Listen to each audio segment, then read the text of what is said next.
আমরা ঈদে মিলাদুন নবী সাল্লাল্লাহু আলাইহি ওয়াসাল্লাম পালন করি, ঠিক না? তবে পালন করতে গিয়ে যেন হিন্দুদের কোনো কালচার আমাদের মধ্যে না আসে। আমি আপনাদেরকে বলি, হিন্দুদের মধ্যে কোনো কালচার যেন আমাদের মধ্যে কি রং খেলা যাবে? যাবে কি রং খেলা যাবে? তবে শরীয়ত সম্মত যত আনন্দ করা দরকার করা যাবে। নবীর শানে নাত শরীফ, নবীর শানে মিলাদ শরীফ, নবীর শানে জুলুস, কিন্তু সেই জুলুসে বের হওয়ার সময় অঙ্গ ভঙ্গিটা যেন আপনার নর্তকীর মতো না হয়ে যায়।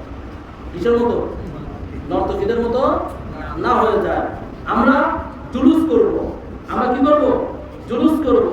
জুলুসটা হবে এমন আদব যে সুন্দর পোশাক পরে আমরা যাব, মুখে থাকবে ইয়া নবী সালাম আলাইকা অথবা জশ্নে জুলুস ঈদে মিলাদুন নবী, কথাগুলো থাকবে ভদ্র ভাষায়।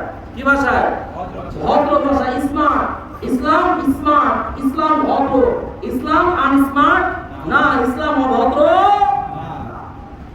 এগুলো খেয়াল রাখতে হবে। এগুলো কি করতে হবে? বোম ফুটানো যাবে, বাজি ফুটানো যাবে না। এগুলো হুজুর পাক পছন্দ করেন? করেন? করেন? এই জন্য এগুলো থেকে আমাদেরকে সচেতন হতে হবে। এবার আসেন